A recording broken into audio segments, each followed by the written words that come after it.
at least not as long as I've been a part of it.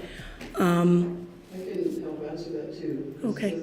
The past council, it was at 30,000, and then the past council allocated 1,000, and then the other, I think 4,000, that was from COVID or expenses that Oh, were, right, the 2021, that right. cover expenses that we also allocated to other groups that were short of funding because of COVID and the casinos and whatnot.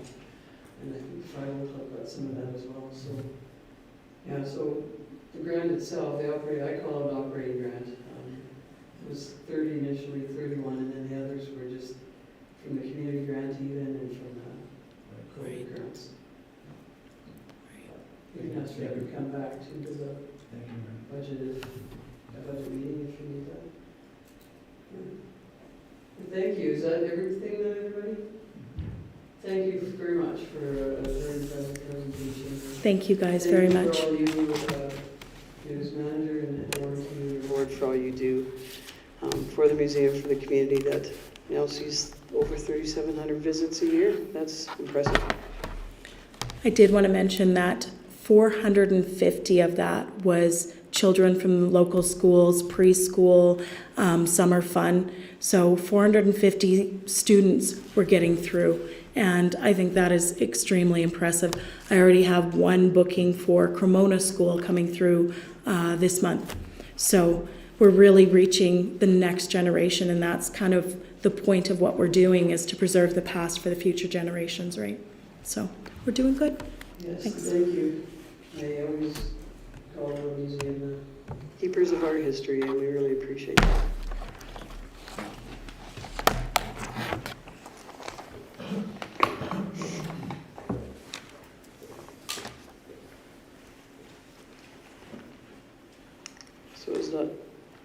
So now we have the Disbury Municipal Library. Melinda Crampton, chairperson, Maya Foster, the manager, and David McWhinney, I believe, is still the treasurer. And thank you for being here. And if there's anyone else you'd like to introduce, please do. And otherwise, I'll turn the mic over to you. Thanks for being here.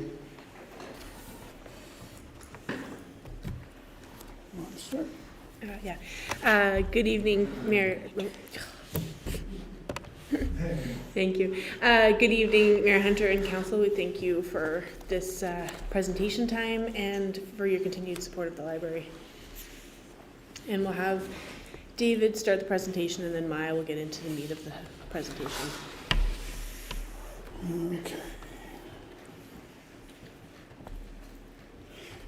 Good evening.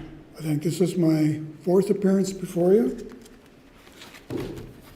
Talking about funding. I'm just going to, on my part, review our 2023 operating results. 2023 was our first full year of operations post-pandemic. Had many unknowns about how quickly our operations would recover. As it turned out, our concerns and our fears were definitely unfounded. We were able to build on our core funding from the town and from the province by increasing revenue from donations, grants, services, and bank interest by about $16,000 over what we had budgeted, which was a very positive. Further to that, our staffing costs came in at around $24,000 less than what we had budgeted. This was principally due to achieved through reduced operating hours and only replacing staff that were leaving. We didn't replace them until it was absolutely necessary. The net result being we finished the year with a surplus of around $40,000. This money is currently sitting in our operating reserve, pending further board discussions about what they want to do with it. So of our sources of funding, we get 71% of our operating revenue from the county and from the municipal council. We got a further 14.5% from the province, 5% through donations and fundraising, another 5% through grants, and another 4% through our service revenue and bank interest. Bank interest especially went up well this year because the credit union offered us some savings accounts with far higher interest than we were getting prior. That allowed us to generate over $2,000 in interest revenue last year, which we'd never have been able to do before. Our expenses last year broke down as follows. 86.5% of that went to staffing costs. So, and then when you go down further, just under 5% was for utilities and maintenance. 6% was spent on materials, that's books, DVDs, etc., that was part of our circulation. And a further 3% was for programs. One of the things that we started taking a look at is a concept been made aware of, which is the social return on equity on investment. This is a way of measuring how much bang you're getting for the buck that you're putting into the library. Last year we had just under 6,200 program attendees for the various programs that we put on. 325 different program sessions, 45,589 Wi-Fi sessions. We have an open Wi-Fi connection we leave on 24/7, and for the people that cannot afford to have their own Wi-Fi or decent computer signals or internet signals to their house, they can come into town, park outside the building, and do what they need to do using our Wi-Fi. We took another analysis and we figured that these services alone save the average patron $54 through the year. We're going to take this concept and investigate what the social return on investment is going to be regarding the value of our collections, volunteer hours, and things like that. And I hope by next year we have more information just to tell you what the multiplier effect and the benefit to the community is.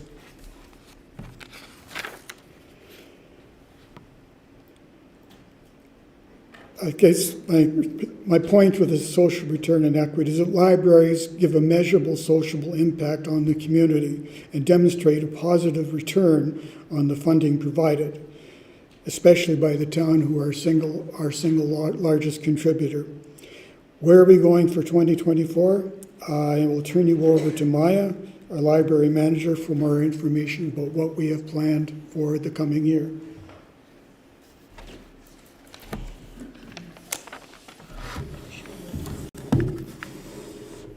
Good evening. Thank you, Town Council and Administration, for having us out this evening to present. I will give you a look at 2024 and the budget request that we have to the town. Next slide, please. So just a look at library usage. This demonstrates our visits to the library, program attendees, and items checked out. The items checked out, you'll notice, did go down slightly from last year, but this is just our print items that are getting checked out, and library usage is seeing a lot of development in non-print items. So e-materials, e-audio, e-books, as well as other items, electronic items, physical items. One of the items that we see go out frequently is our swim pass to the Didsbury Aquatic Center. So that is just as a heads up why you might see that line going down. And our program line sits down there near the bottom. It's hard to get on the same graph with that other large number, but in 2022 we had 4,700 attendees to programming, and in 2023 it was 5,900. Next slide, please. Some of the 2023 features, to just elaborate on what David said, we do a lot of school outreach. So for the grade 9 PATs, one of our staff members partnered with a town council member to go to the high school and hand out pencils and treats to those grade 9s before they did their PAT. We have the preschool attend at least once a year each class. We did 21 classroom visits for summer reading. We have a partnership with West Glen to do the Young Readers' Choice Awards, which is one of the only awards that children vote on for novels that they read. So we visit West Glen and West Glen visits us, and we purchase materials so that teachers can participate in that program and that there's a lot available for the students. In our collections, this year we added 2 memory care puzzles, a DVD player, 3 adult-focused backpacks, learn to crochet, cookie decorating, and hiking, and over 1,700 print items. Our community pantry also celebrated a year of being in operation. This was something that we put into play in late 2022, and it is hosted completely through community donations. Access is during library hours. Next slide, please. This is our proposed operating budget for 2024. The proposed operating budget does see an increase of 4% request from the local appropriation, which is the town and county, to 262,156. You'll note we have also increased what we are looking to gain from grants, donations, and services. So the library is doing its part in those areas that we are able to assist in our finances as well. And the local appropriation does go a lot towards those fixed costs. As mentioned by Dawn, another community group, you'll probably hear this from a few of us, grants, fundraising, focused donations are very difficult to get for operating costs. So we thank the support of the town and county for those that help to get those. Next slide, please. So why are we looking for a 4% increase in local appropriations? Some of them are increased utility costs, increased material costs, and to maintain levels of service. Next slide, please. Local funding. So in 2019, we received $299,000 from our local appropriation, and in 2023, we're at $252,000. Mountain View County did approve a 4% increase. But there has not been an increase from the town of Didsbury in 2 years. For surrounding municipalities for local appropriation, Olds has given a 5.52% increase to their local appropriation, Carstairs 7%, and Cremona is getting a 3% increase. Next slide, please. Utility costs. Oh, this will be the never-ending thing. So in 2019, our utility costs were $6,800, and in 2023, $12,000. So that's a 78% difference over those years. Next slide, please.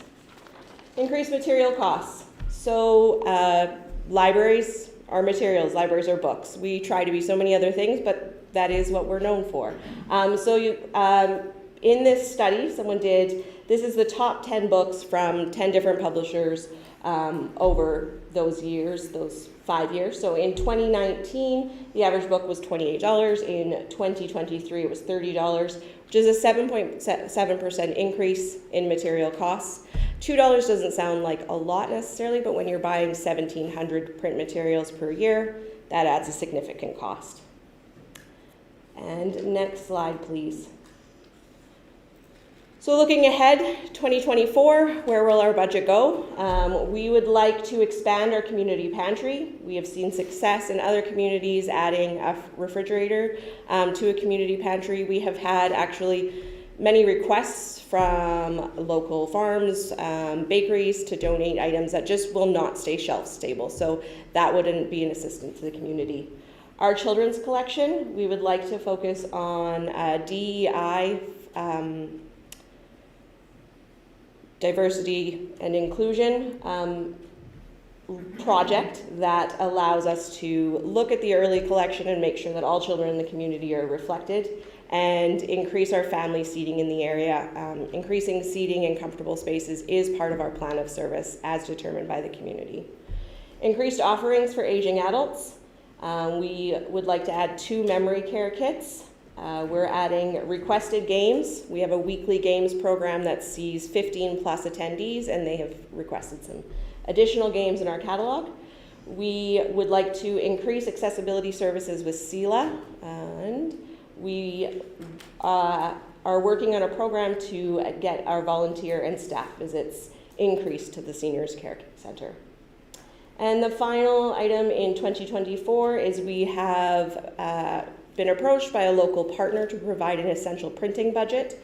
so that people who are looking to print essential items, resumes, job search, government forms, immigration paperwork, do not have to pay for those items. It can go into the account, and that account will be paid for by a local donor with cost sharing by the library. So and that is our plan, some of our plans for 2024. Next slide, please. We have brought paper copies of our 2023 annual report, the March calendar, and our current Didsbury Library brochure. They're available at the table at the entrance. As well as if you're interested in keeping up with the Didsbury Library information, we do have a monthly newsletter that goes out at the beginning of the month, and it is available for anybody to sign up for. It is on our newsletter. It is on our website. The newsletter is on our website. And thank you again very much for having us. And if you have any questions. I'm sure we do. Thank you for that. Questions anywhere? Mr. Windsor? Thank you, Mayor Hunter. Maya, I wonder if you could just elaborate a little bit on the pantry program and what I would call Crib Day. We do call it Crib Day. So our community pantry was initiated. We did a study of other libraries in the area that have ran it successfully. Sylvan Lake is one of the most prominent ones. We consulted with the Mountain View Food Bank and with Essentials for Our Community. Both of those have some barriers for people. Essentials for Community is only able to be open a few evenings a week. Mountain View Food Bank is located in Olds, so it's very difficult for people who have no access to transportation. So they both felt that it would be extremely beneficial to our community. The library is open 10 to 6 days a week, so the community pantry is available through all of those hours. And we do not ask any questions. There's no documentation, no interview process, no requirements. They can come in and take what they need when they need it. As I said, it is community driven. We have applied for a grant at the end of 2023 to hopefully get some support. And with the community pantry, we have also, the second part of the community pantry is our after-school snack program. Again, consultation with local teachers. There are a lot of kids that need more food. So whether they don't have enough or they just, run out of energy by the end of the day. So we have quite a cohort of children that visit after school for a number of different reasons. And so again, through community donations, we keep a basket of snacks for that after-school snack program. And the Crib program. The Crib program started as a program partnership with FCSS, but it has morphed into a very strong Didsbury Library program. Our Crib program, which is primarily for aging older adults, is every week. And they come and they are our most raucous group in the library. And that beats the children under 3 that are there for 2 hours in the morning before Crib. It's a great program. We see a lot of newcomers to Didsbury joining that program, looking for a social group to get out. Weekly programs are really beneficial for people in the community. It provides that safety net, that aspect, that they will always be somewhere on that afternoon. So there are a lot of studies that show hosting them frequently is really important to providing that safety net. So our Crib program is incredibly popular, and as I said, that is why we have some focused efforts on increased collections and program materials for aging adults in the community.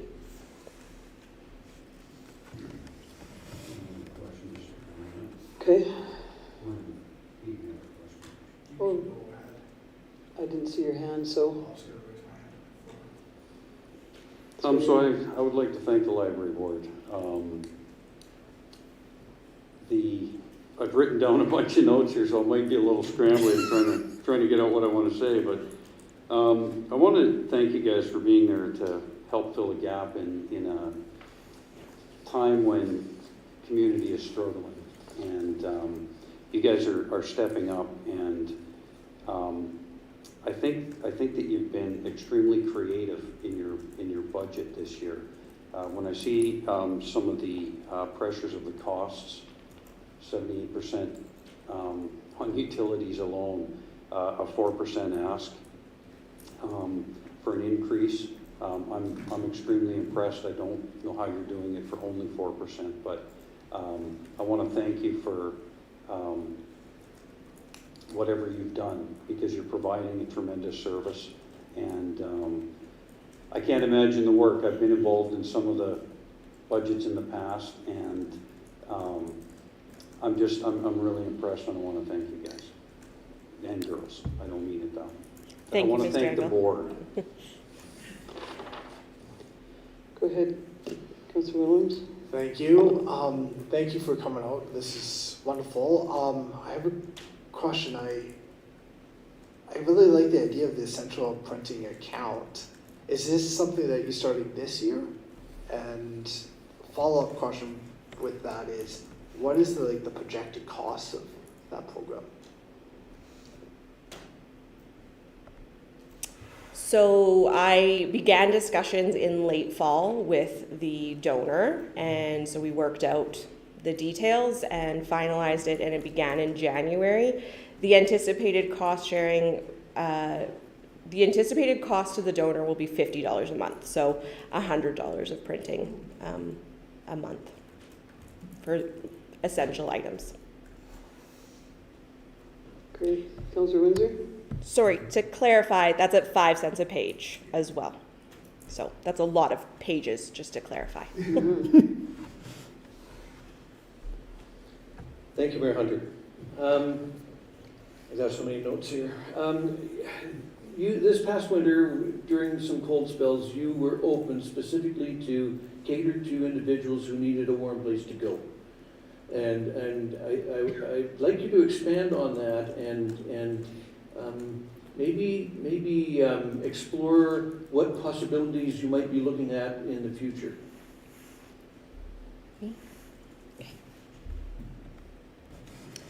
During that cold spell, I was approached by the board chair to inquire whether we should look into safety of citizens of Didsbury and whether any assistance was needed. The board chair and myself reached out to some organizations and other libraries to see what they were doing. Again, we spoke to Essentials to kind of determine what need could be used in Didsbury during that time. So we did decide to stay open during the cold spell. There were some closures throughout Parkland and other libraries, and then we opened an additional day. We are not usually open on Sundays, and we opened on Sunday.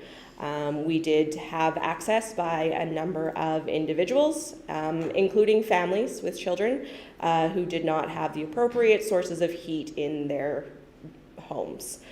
So they came, they brought food, they stayed for the day, and they used the library. So that it was really useful. Moving forward, again, after consultation with the board chair and then at the last board meeting, we talked about forming a policy to be able to make that decision in extreme weather conditions moving forward, because during discussion, cold is definitely something that happened this year, but actually heat is going to be a concern moving forward. And in Alberta, we're not necessarily used to it as you might be in Texas, and not every home is outfitted with air conditioning and can be really dangerous for a lot of individuals. So moving forward, we are going to make a formal policy around extreme weather and whether the library can aid the community by opening hours and being available as a respite area. Done? And I talked to your chairperson about that the other day, how appreciative we are of that being in from the cold during that cold snap, and that was, another very valuable service that our library offers, and thank you for that. And I know there was another group that did that too, that we still need to have an official thank you for looking after the community. So this is an unofficial or informal one, but we will be sending an official thank you, because that was very generous and thoughtful. Library funding, it was at a town hall last Thursday after the budget was tabled, and provincial budget. And I did go to bat for libraries. The minister was very proud to remain static with funding to libraries. but there's so much downloading onto libraries for social needs and services, and the minister's suggestion was that we allocate our MSI funding to libraries. And obviously the response from a bunch of municipal and elected officials is, well, then what will we use to pay for our roads and deep infrastructure and whatnot? So, there's always a balance, but I think the balance also needs to be advocacy for libraries to receive more funding for the services that you're providing, and not just always from municipal operating grants, but from our province, who has just recently even agreed that they shouldn't be part of our ICF agreements, but we have a very generous partner in the county who doesn't see that ever happening, that they wouldn't help fund the library. So I also give a plug for you, I know from the mayor's desk today about libraries and the funding you need, and that we need to keep talking to our provincial government about that funding as well. So having said that, I'm interested in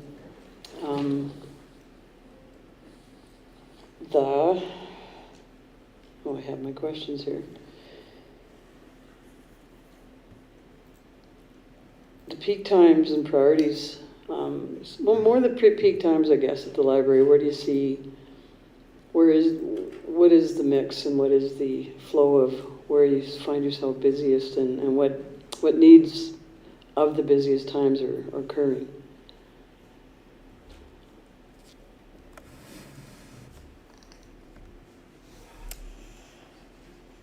Okay. To address the non-question in the beginning, I definitely agree libraries do need to be a part of the advocacy for increased funding from the province. We were really happy to hear about the static funding from Minister McIver this past week, so that was a great relief to all library budgets in the province. There is an advocacy group and that does work out of Parkland, which Didsbury is a part of the Parkland library system, so they do work on advocacy there, as well as LAA, which is the Library Association of Alberta, also does work on advocacy. So there is a lot going on behind the scenes from other library groups working to advocate for more funding. So I hope that the province will also see that and not offload all of the funding onto municipalities. I agree, Mayor Hunter. For peak times, the library did actually examine hours and peak times only a couple of years ago. That was in response to some funding shortfalls, but also in response to community use. So we did change our hours only 2 years ago. We used to be open at 9, we now open at 10. And we used to be open a few evenings in the week until 8, but those evenings were just so quiet that we have moved all of our hours 10 to 6 days a week. So we do see busyness throughout the entirety of that 10 to 6 time during the week, Monday to Friday. With highs and lows, 10 to 12, incredibly busy, and then 3 to 6, very busy as well. So that's what I would say would be our peak times. Saturday is dependent. It's usually busy until about 2 in the afternoon. The afternoon will be quieter, but we do host a number of programs or partnerships in the library on Saturdays as well, so that does give an opportunity for working people to attend those lifelong learning opportunities. So whether it be macrame, last week we had 3 hours of seniors tech time. We have a partnership with the Carstairs Art Guild when the 5-0 Club West was unavailable. They now use our library 2 Saturdays a month. So Saturdays, although foot traffic is lower, we do utilize it in different ways. Thanks for that. Do you have another question? Thank you, Mayor Hunter. Maya, you mentioned Parkland Regional Library, and the town maintains a membership in Parkland for the benefit of the community and the services that the library provides. I'm wondering what the relationship is with Parkland, and I guess are there any shortfalls that the library sees that needs to be addressed with Parkland? Is that too big a question? I'll try, Bill. Thank you, Mr. Windsor, for that question. So libraries are an odd entity in Alberta. We are run by the PLSB, and then we are all gathered into different little systems, except for those two large, Edmonton and Calgary. And so to understand the workings of that, so Parkland helps all, like 47 different libraries in this area. And yes, Didsbury contributes to library funding by paying to Parkland. Some of the things they do, they support all of our technology. As David mentioned, those Wi-Fi uses, they're part of that. So computers, software, SuperNet, all of that maintenance. They do our website. They help process all of our collection as well, and they purchase the software for maintaining all of those collections, records. So they do support services, they do advocacy. I do think that we do have a Parkland representative through Town Council who is there to advocate for making sure that Parkland is servicing its member libraries as best as possible. And I think that Parkland has some areas of growth opportunity, and we're very fortunate to have Bill Windsor as our Parkland representative and have open conversations about how Parkland can continue to improve those services to its member libraries and communities. My point, okay. No? Okay, I'm sorry.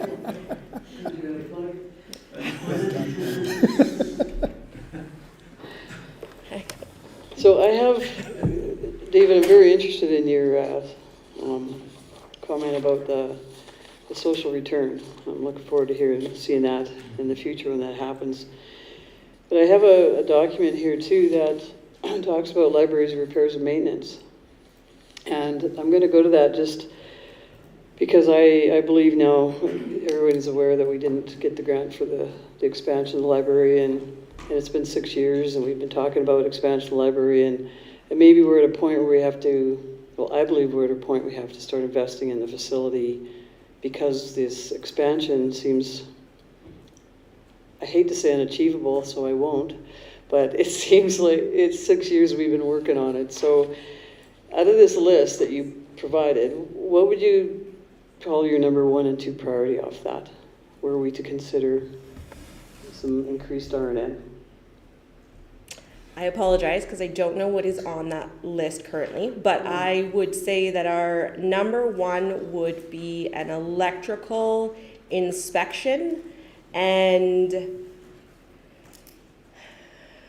I don't want to say a word that, I don't know that it needs to be overhauled, but we have a number of electrical issues in the building. We have some shortfalls electrically, and we have some concerns. So I would say that an electrical inspection would be a top priority for the health and safety of patrons and staff in the building. That would be our top concern. And our second staying in that building, our second request would be, can I have 3 actually? Sorry, I feel like a little kid. Like, Paid new flooring and outdoor building maintenance year-round. So yes, those would be, our second request would be new flooring. We have a number of different types of flooring in the building, which leads to accessibility issues, again, both for staff and for patrons. Outdoor maintenance is part of our letter of understanding between the town. So while I would list that as a need, it's an expectation at this point. Whether that is occurring is a different conversation. Okay.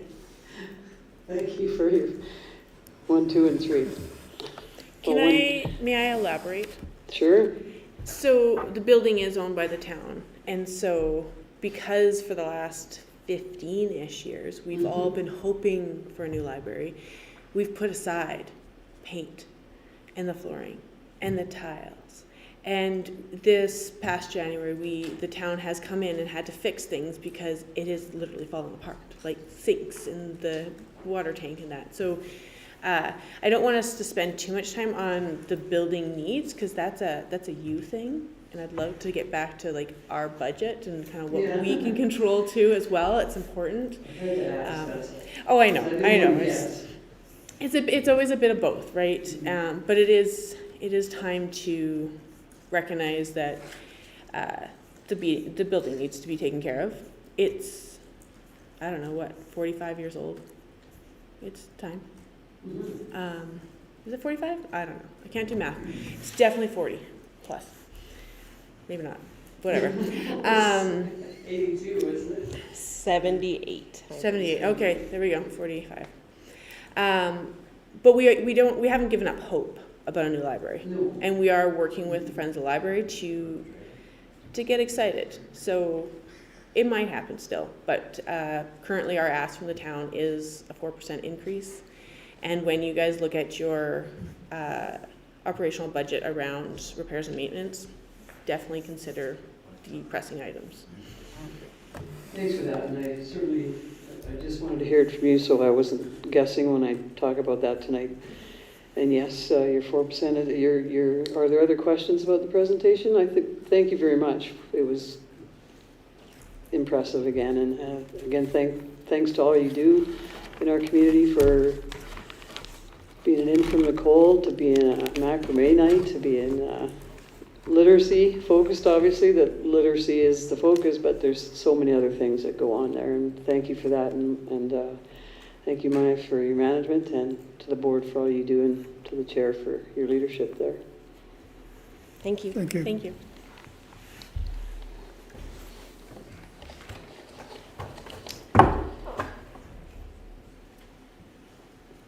Okay, the Disbury Lions Club Community Bus, we have Fred Morris. Thank you for coming. Sorry, we made you sit a long time there.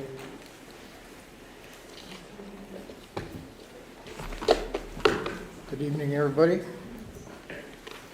I'm sorry to limp around, but they tell me I guess I need one hip, so I'm gonna hang in for a while. Better? This one? Is it on? Is that on? Yeah. Good evening, everybody. Sorry about that. I'm limping around waiting for a hip, so that could be for a little while. So anyway, thank you for bringing us here tonight. I'm going with the Lions Club once again, and my name's Fred Morris. I think most of you know me type thing. And we're again looking for about the same amount that you gave us, thankfully, from last year.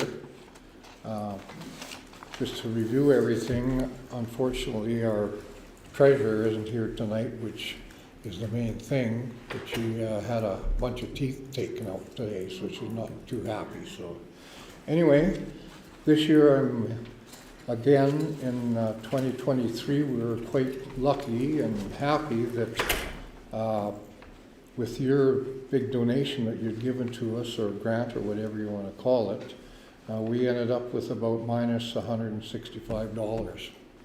Whereas last year, I think we were well, needed the 9,000 to break even. So we did quite well. I appreciate what you did. We asked for a little more, and you said maybe this would be best, and it hit her on the head, so that's great. This year, we don't really anticipate anything really different. In this one here of 2023, our actually bus income came to $14,477. Our expenses were $23,642. So then the deficit was $91,6528, which, knocking off with your $9,000, we ended up with $165,28. So that worked good. Well, I don't know why, for some reason, like our budgets here are showing from October or whatever, so the first three of of the, 3/4 of the year and the last quarter of the last year. So they kind of end up in September 30th with all these expenses. And our biggest expense, what comes, which hasn't been very big, luckily our last big expense was before COVID, when we did put in a fair amount of money on our mandatory, inspections. We have to do it once a year, and it lands in December. And we did have to put in a fair amount the year before COVID. And then when we shut down, we went from now until actually this year, but it was in December, that we got hit again with a fairly big one. We had to put tires on the bus, which was 6 tires, and our mechanical inspection, including the tires, came to about $4,000. So this is what we're kind of looking at as a deficit already for this year. And I think basically our other expenses like our gas, our drivers, and all that kind of stuff, insurance, and you guys all know about that stuff, is going to be probably similar. So what we're really looking for again this year is if we could kind of come together with about, again, 9,000. And again, we will see how it works out or whatever for, again, the following year. But like I said before, and last year I think it was, we don't plan on taking more than what we need. So once we look at it again, if we only needed 8, well then we could drop to say 7 or whatever the year after. It's always negotiable. So that's about where I'm at, I think, and I'm pretty sure hopefully I can answer any of your questions. Thank you for that, Fred. Appreciate that. Councilor Brosnan and Deputy Mayor. Thank you, Mayor. I'm wondering if, again, knowing what our wonderful federal government's going to do, they're talking about a 17-cent a liter tax on fuel. So perhaps you're a little low in your ask here because your fuel costs are going to go way up. That's one thing. I don't know about other things, but that one, if all things are equal, April 1st, that's what we're going to expect. So I think you could be a little low in your $9,000 because your fuel costs are going to be out of sight kind of thing. That's my point. One thing just to say on that, what we're trying to do also, it seems like it's the ridership that we really are lacking on the Monday or the Wednesday and the Friday, because what we really have to do is we pay our drivers from 9 in the morning till 3 in the afternoon, and some days they might only have 2 people, but we're still paying that 6 hours at $20 I think an hour. So if we can increase that, so we're doing a little more advertising and stuff like that to try to gain a little of that, just to alleviate, like you're saying, on the other stuff. And we're trying to do too a little more. This year there's been so many people looking, which are really glad, but they're like weddings and that kind of anything that they're going to have a party or whatever with, and with the drinking, they're asking us to use the bus so that they can get their people back and forth, whoever had to, safely and not illegal. So we right now, a lot of that, there's people into July and August that are already looking for our services with the bus at that time. So the biggest thing that we really have to look at is, as long as we have a person on, say for whatever hour these functions are for, the wait time and that kind of stuff, and what they intend to pay us, and have a little bit of an extra profit in that to save for the extra price increases and stuff we don't accept or don't expect. So right now, I don't know. Like I say, we would appreciate if we do get a little more, but I don't really know till next year if we need it. So I thank you for that, though. We would definitely go for a little more if we could. Thanks for that, Deputy Mayor. So my one question probably has three questions in it, but it's all related to the one question. And I just want to mention that I think that the Lions bus is an important service provided in our town. So I'm kind of wondering what the age of the bus is, how much life is left on the bus, and is there any sort of plan in place for replacement once it reaches its end of life cycle? And I can go back through the questions if that helps. Right now, I think we do have a kitty. We put in, I'm not too sure how much it is every year in case for the next new bus. This bus, I think, is a 2013, but it's like, we don't get the big miles on stuff. I think there's only miles, not kilometers. I think there's only about 60-some thousand. And what we are planning now, being that we did put this big expense in, hopefully we don't foresee another big one for 3 or 4 years as they come. We could see fan belts and this and that and stuff, but we had total brake overhaul and quite a stuff that, a ball joint or whatever that shouldn't wear out again in 30,000 miles or whatever. So basically we do have a kitty. There's not a whole lot in it right now, but again at our meetings we have definitely said, well, right at the moment, the way things are going, a new bus is right now out of the picture, not even to think about it.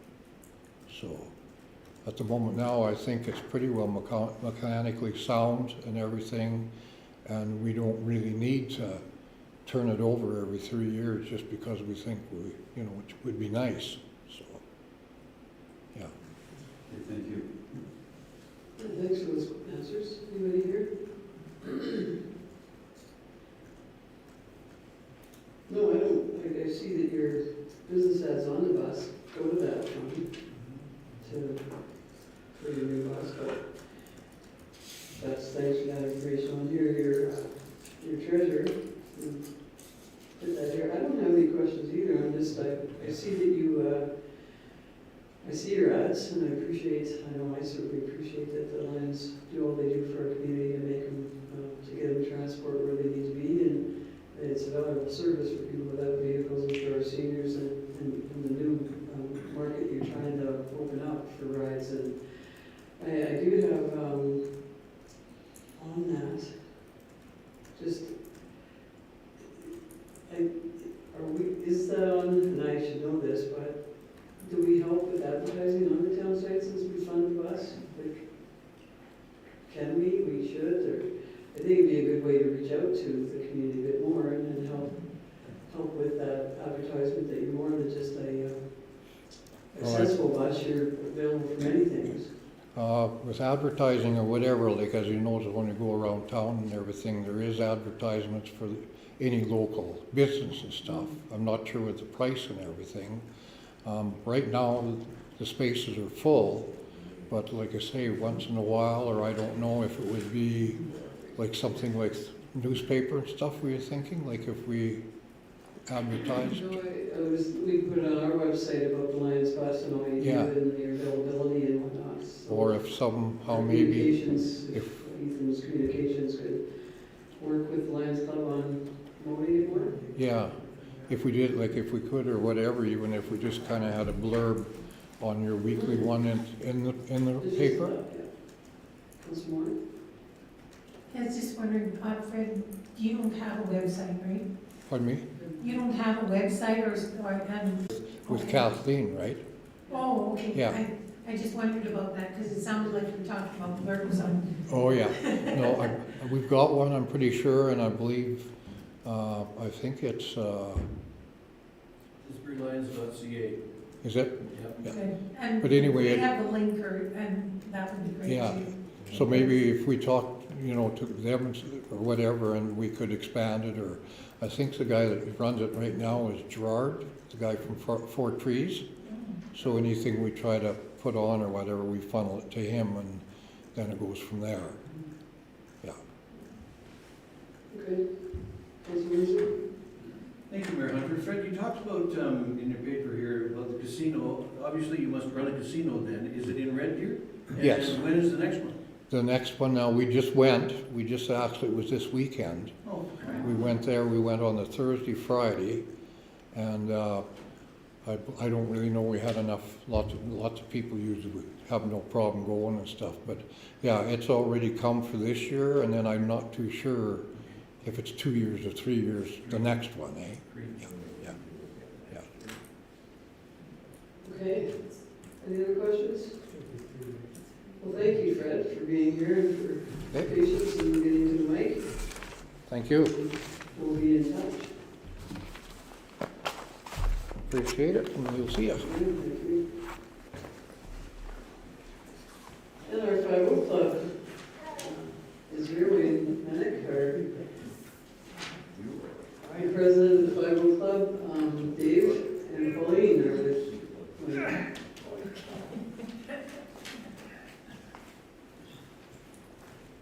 So Dave and Pauline are going to present the case. If you wanted to add anything to that, my introduction, by all means do. No, you said, I'm just, No, you're just a sidekick, are you? Okay. that's right.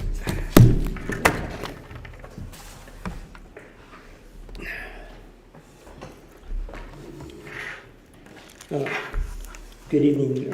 I'm Dave. Most of you people know me already. I'd like to start off with an apology. Unlike all the other ones here, we don't have a presentation up on the screen.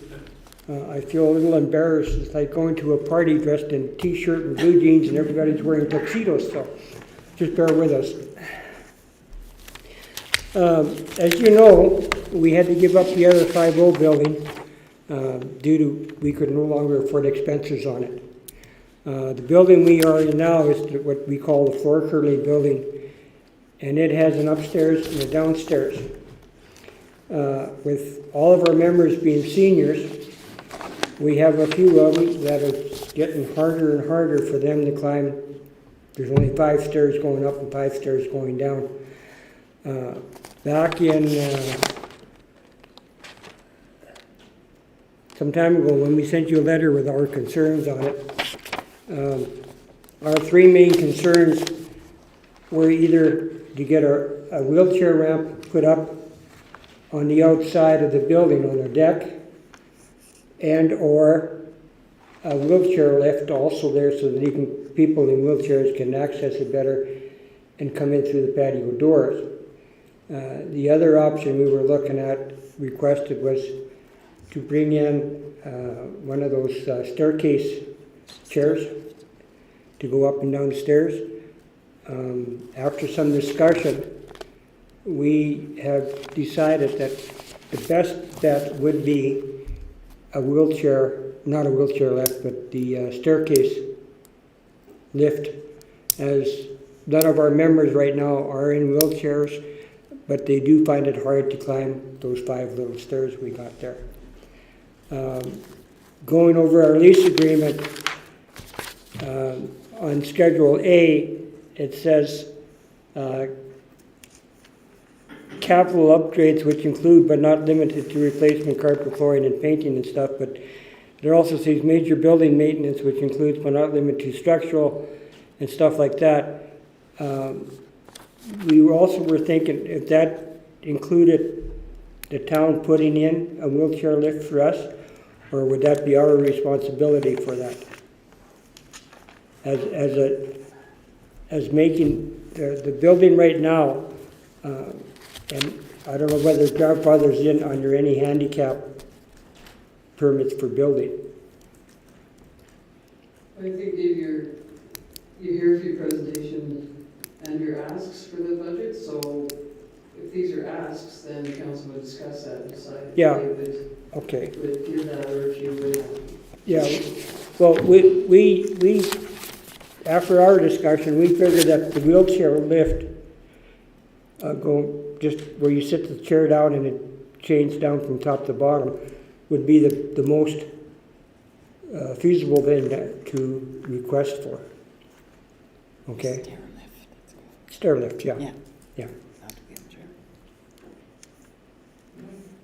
But the question again is with the town being the owner of the building, and would it, we're looking, is it your responsibility or our responsibility to do that?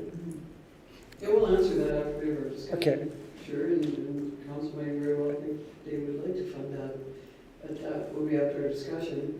And so then we want to know, like you have a couple other things on here, your priority. So if that wasn't the case, do you have other prioritization of things on your letter? I would say that the second one would be if at all possible, if we couldn't get the stair lift, would be just a ramp from the outside, and then we can bring people in through the patio door that can't climb the stairs. Okay. That's your second ask, and then and I know you talked about the floor here, and I did go look at that floor, and you have shuffleboard down there, right? And you can't play it because the floor is leaning to the east. Yeah. Northeast. Yeah. The only other thing with that, and the reason why we're going for that stair lift or chairlift on the stairs is because if we do use the basement and people have to come upstairs to use the washroom, it's easier for them that way also. That's why we figure that staircase chair is the most important. Thank you for that. And I take it that all of your asks on here have been discussed and you're interested in them. So it's not that anything is ruled out by the 5-0 Club, it's just your prioritization is that stair lift. And Councillor Baswick and then Deputy Mayor have questions. All right, thank you, Mayor. I guess the question that I have is that this facility is owned by the town. Yes. And my question would be, is it not a town essentially on the exterior to provide handicap access to public buildings? So I'm guessing that would be on our hook to provide a ramp on the outside of the building. And as far as the inside goes, that's something we would have to discuss. But definitely, I think all public buildings have to have handicap access. That's my opinion or thinking. My understanding of that is you got your grandfather clause again. New buildings, yes. Older buildings, there's it works into a grandfather clause somehow. But I don't know that. That's just what I heard. Is that everything when that legislation came in about handicap accessibility, there's so many ages in certain buildings that you don't have to because their buildings were too old or stuff like that. But I haven't looked into that part. I was trying to help you here. Yeah, I know. This one's probably old, young enough, yeah. I understand. Yeah. Okay, thanks for that. Deputy Mayor? So I'm kind of a little bit confused. I think you should probably be asking for both a ramp and a stair lift, I think. But it's not for me to say what you need. However, I would think that a ramp to bring in a wheelchair from the outside through the doors, I'm trying to picture that, what that might look like. But that serves no purpose to someone that's not in a wheelchair that can't climb stairs. I don't think a ramp is any easier.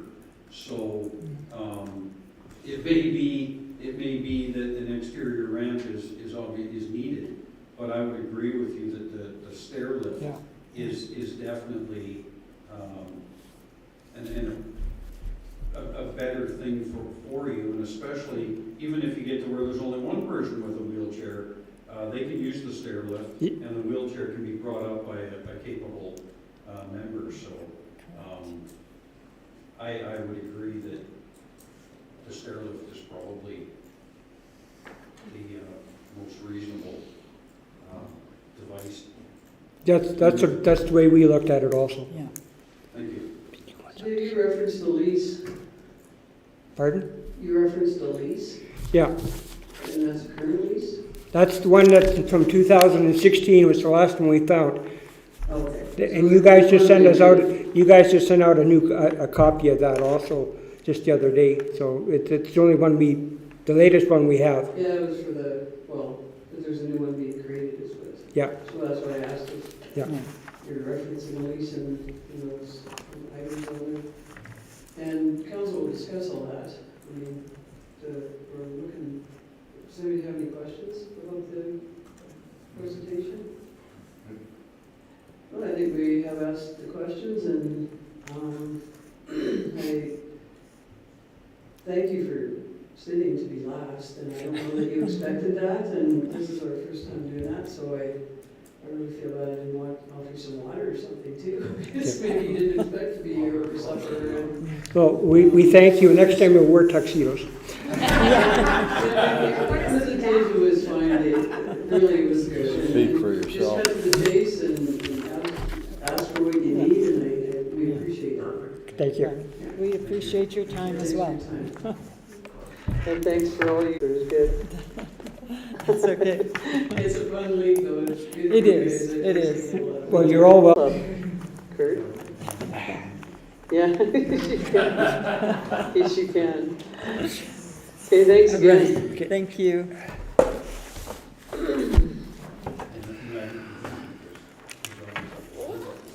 John Campbell, he's the youngest. I don't belong to anything that would have me as a member. Yeah, I agree with him. It takes a while to think about that, Here's my- but I think you've got, All right, we can get on to the discussion about this then. We'll start with the museum. Do we have a washroom break? Sure. 2 minutes? 2 minutes, yeah, the usual. That takes 5 or 10.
consensus just to, send by consensus to our budget meeting.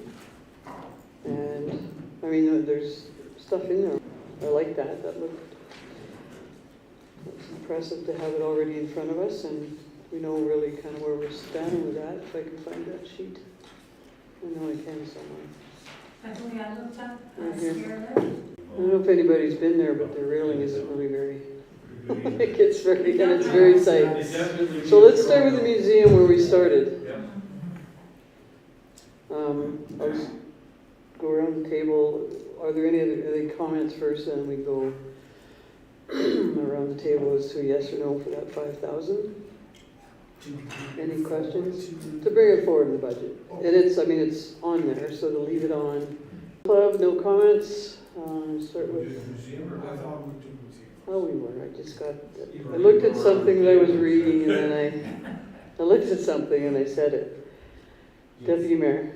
Oh, I thought you were starting with John. I'm starting left. Right here with you. Yes. Councillor Bassett? Museum. No, museum. 5,000 for the museum. Yeah. Yes. Yes. Yes. Okay.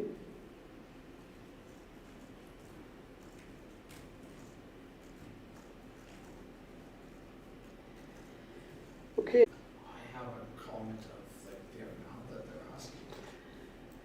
So I'll start with you. Yes, I want this to be brought forward. Mike? Yes, I want this to be brought forward. The only question I have, 10,083 is just a random number. Where did he come with it? That 4%. I could round it down or round it up. That's all. That's my question. Just for the OCD in me. Yes, it does.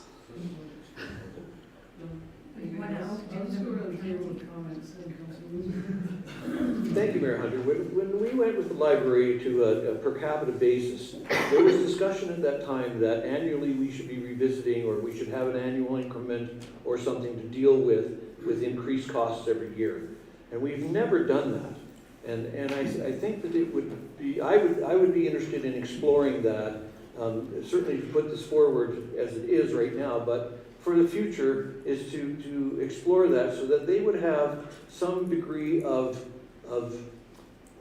expectation that they could deal with each year.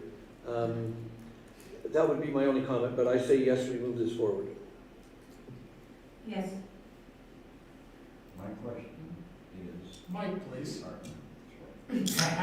My question is, are we live Yes. still? Okay. I don't know, I have a few reservations about it because I'm sure about this inclusive program and that type of thing. I'm not sure what they're planning to do there. I am surprised that a library is doing a food program. That's a surprise to me. I've never heard of a library doing that. I always thought that was, I guess, there are facilities that do that. That's basically my concerns. Okay. Deputy Mayor? I think, like I said, just after their presentation, with the cost pressures that everyone has faced, I don't think 4% is an unreasonable number at all. And I know we're at a per capita. Like Councillor Windsor, I don't know what you were alluding to, if you're doing a 3 or 4%. One of the things we do have to be mindful of is if we're only increasing the over percent, we can't see an increase in 2 years. I'm fully accepting of a 4% increase for the library. So that's just my, it's not that I just say we had, we went to the per capita, and I think we have to, that it's not even, but how do we,